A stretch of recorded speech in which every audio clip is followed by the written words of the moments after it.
Shalom, selamat pagi jemaat Tuhan. Berjumpa kembali dalam doa pagi online. Yesus, ku percaya.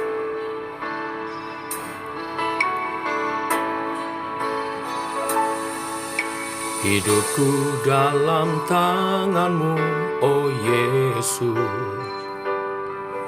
Setiap langkah Kau tetapkan bagiku. Walau kadang ku tak dapat mengerti jalan-Mu, tetap ku percayakan hidupku. Sebab aku ini hamba-Mu, oh Yesus. Jadilah padaku seturut firman-Mu. Engkau Tuhan yang selalu menggenapi janji-Mu. Rancangan-Mu terbaik bagiku. Yesus, ku percaya. Yesus, sungguh ku percaya. Rancangan-Mu yang ajaib terjadi di dalamku. Yesus, sungguh ku percaya.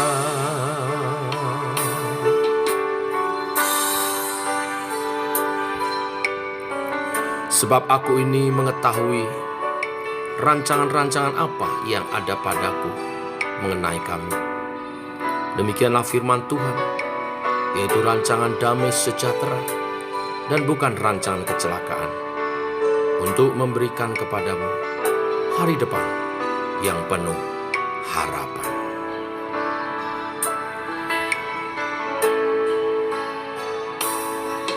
Sebab aku ini hamba-Mu, oh Yesus. Jadilah padaku seturut firman-Mu. Engkau Tuhan yang selalu menggenapi janji-Mu. Rancangan-Mu terbaik bagiku. Yesus,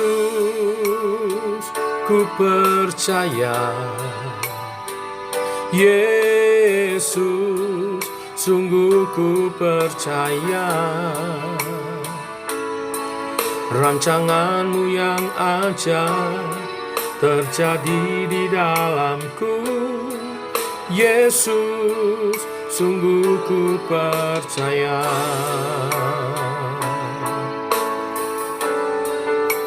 Oh, ku percaya.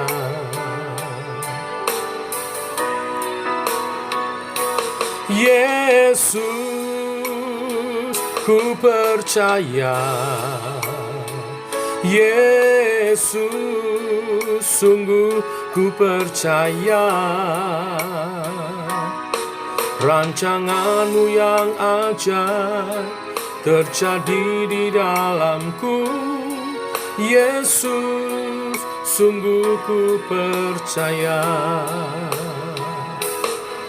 Rancangan-Mu yang ajaib terjadi di dalamku. Yesus,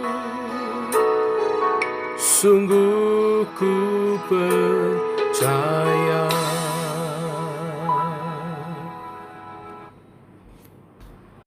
Tiba waktunya kami merenungkan firman-Mu.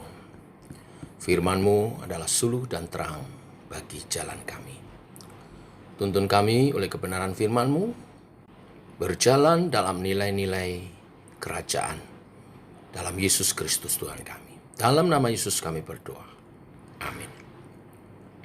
Bapak Ibu, kita lanjutkan renungan firman Tuhan pada pagi ini. Kita masuk kitab 2 Samuel. Pasal pertama, ayat 1 sampai dengan ke-27. Demikian firman Tuhan. Setelah Saul mati, Dan ketika Daud kembali sesudah memukul kala orang Amalek dan tinggal 2 hari di Siklak, maka datanglah pada hari ketiga seorang dari tentara dari pihak Saul dengan pakaian terkoyak-koyak dan tanah di atas kepala.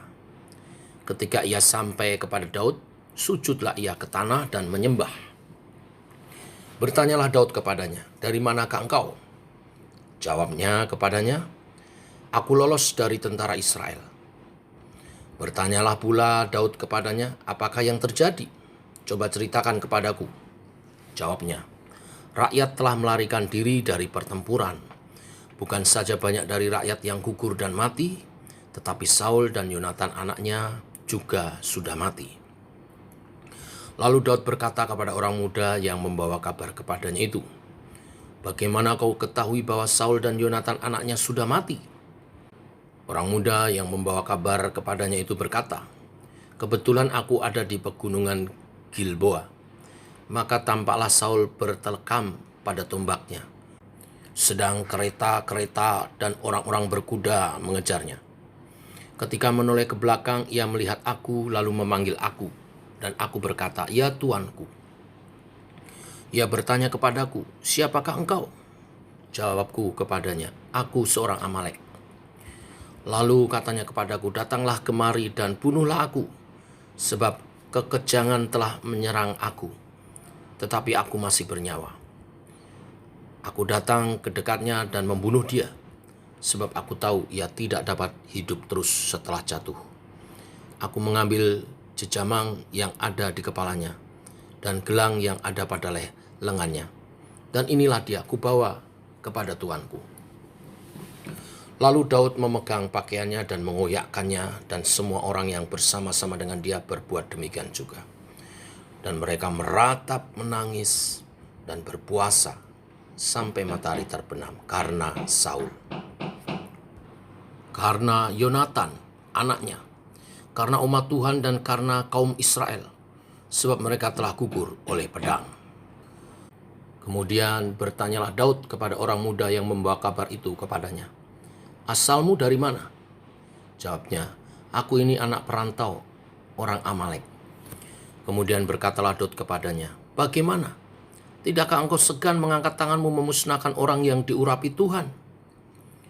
Lalu Daud memanggil salah seorang dari anak buahnya dan berkata, "Kemari, paranglah dia." Orang itu memarangnya sehingga mati. Dan Daud berkata kepadanya, "Kau tanggung sendiri darahmu, sebab mulutmu lah yang menjadi saksi menentang engkau. Karena engkau berkata, 'Aku telah membunuh orang yang diurapi Tuhan.'" Daud menyanyikan nyanyian ratapan ini karena Saul dan Yonatan anaknya. Dan ia memberi perintah untuk mengajarkan nyanyian ini kepada Bani Yehuda. Itu ada tertulis dalam kitab orang jujur. "Kepermayanmu, hai Israel, mati terbunuh di bukit-bukitmu. Betapa gugur para pahlawan. Janganlah kabarkan itu di Gad. Janganlah beritakan itu di lorong-lorong Askelon, supaya jangan bersukacita anak-anak perempuan orang Filistin, supaya jangan beria-ria anak-anak perempuan orang-orang yang tidak bersunat. Hai gunung-gunung di Gilboa, jangan ada embun, jangan ada hujan di atas kamu. Hai padang-padang pembawa kematian, sebab di sanalah perisai para pahlawan dilumuri, perisai Saul yang tidak diurapi dengan minyak. Tanpa darah orang-orang yang mati terbunuh, dan tanpa lemak para pahlawan panah Yonatan tidak pernah berpaling pulang, dan pedang Saul tidak kembali dengan hampa." Saul dan Yonatan, orang-orang yang dicintai dan yang ramah, dalam hidup dan kematiannya tidak terpisah. Mereka lebih cepat dari burung Raja Wali. Mereka lebih kuat dari singa. Hai anak-anak perempuan Israel, menangislah karena Saul yang mendandani kamu dengan pakaian mewah dari kain kirmisi, yang menyematkan perhiasan emas pada pakaianmu. Betapa gugur para pahlawan di tengah-tengah pertempuran. Yonatan mati terbunuh di bukit-bukitmu. Merasa susah aku karena engkau, saudaraku Yonatan. Engkau sangat ramah kepadaku. Bagiku cintamu lebih ajaib daripada cinta perempuan. betapa gugur para pahlawan dan musnah senjata-senjata perang. Bapak Ibu, saya memberi judul renungan pada pagi hari ini, jangan mengambil keuntungan dari penderitaan orang lain. Kitab 2 Samuel diawali dengan informasi tentang kematian Saul, tetapi sekaligus kemenangan Daud atas orang Amalek. Informasi tentang kematian Saul dan anak-anaknya dipertegas dengan datangnya seorang Amalek dari medan pertempuran. Ia membawa kabar kepada Daud tentang kematian Saul dan anak-anaknya. Bahkan ia berkata bahwa dirinya lah yang membunuh Saul atas permintaan Saul sendiri. Sebagai bukti untuk memperkuat laporannya, orang Amalek ini menunjukkan mahkota dan gelang yang tadinya dikenakan oleh Saul. Pertanyaannya, benarkah informasi ini? Kita telah mempelajari di 1 Samuel 31 kemarin bahwa Saul mati bunuh diri dengan menjatuhkan dirinya ke atas tombaknya karena ia takut prajurit-prajurit Filistin akan mempermain-mainkan dia sampai mati. Jadi saya boleh katakan bahwa orang Amalek ini memberi informasi yang tidak benar. Pertanyaannya, mengapa dia menyampaikan informasi seperti itu? Tampaknya Bapak Ibu Saudara, orang Amalek ini tahu bahwa Daud akan naik tahta menggantikan Saul.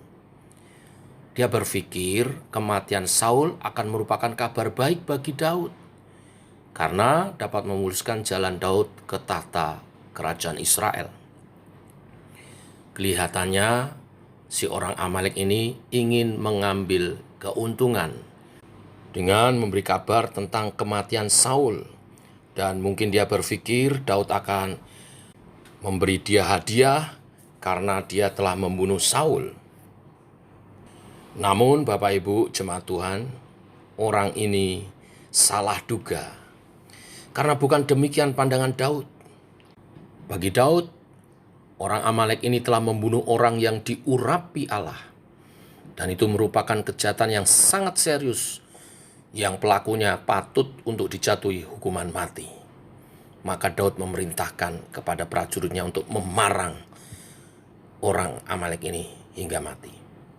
Bapak Ibu, kematian Saul dan Yonatan membuat Daud meratap dengan sangat, bahkan memaklumkan perkabungan bagi Israel.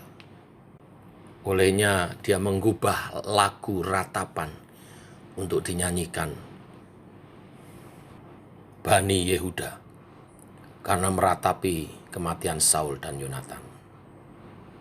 Meskipun Saul memusuhi Daud dan Tuhan sendiri sudah menetapkan Daud untuk mengganti Saul sebagai raja, Daud tidak menganggap dirinya berkuasa atas Saul. Maka ia tidak akan berusaha mewujudkan janji Allah itu dengan memaksa kehendak atau menggunakan tangan orang lain untuk membinasakan Saul. Ini pelajaran penting bagi setiap kita. Biarlah kehendak Allah atas kita terwujud berdasarkan waktu yang sudah dirancangkan Allah. Jangan berusaha menggiring situasi dan kondisi berjalan memenuhi hasrat dan waktu kita. Apalagi mengatasnamakan kehendak Allah.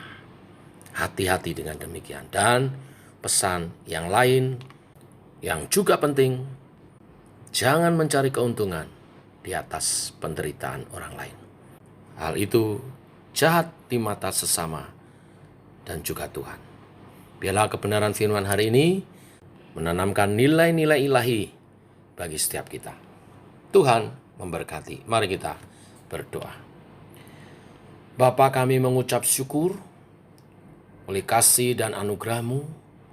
Pagi hari ini, rahmat-Mu Engkau nyatakan dengan Engkau memberi kesehatan kepada setiap kami dan kebenaran firman yang mengajar nilai-nilai ilahi kepada kami.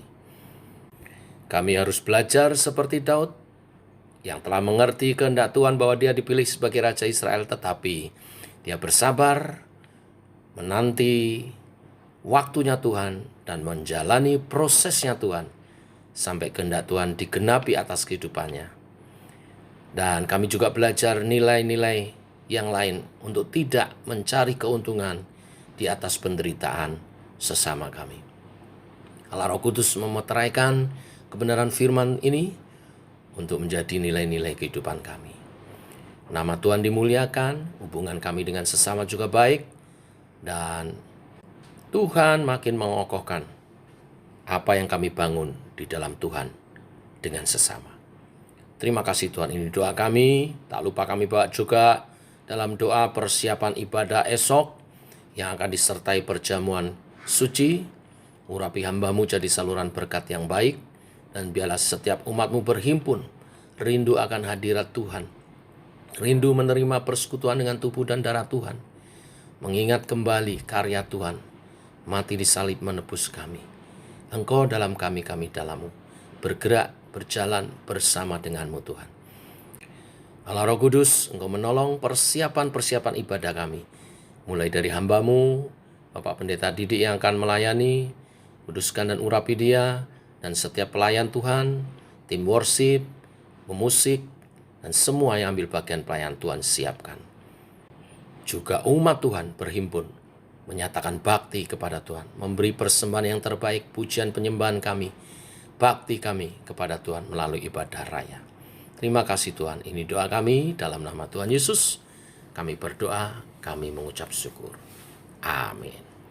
Demikian saudara, doa pagi kita. Selamat pagi, selamat berjalan bersama dengan Tuhan. Selamat mempersiapkan ibadah untuk esok, ibadah raya. Tuhan memberkati semua. Shalom.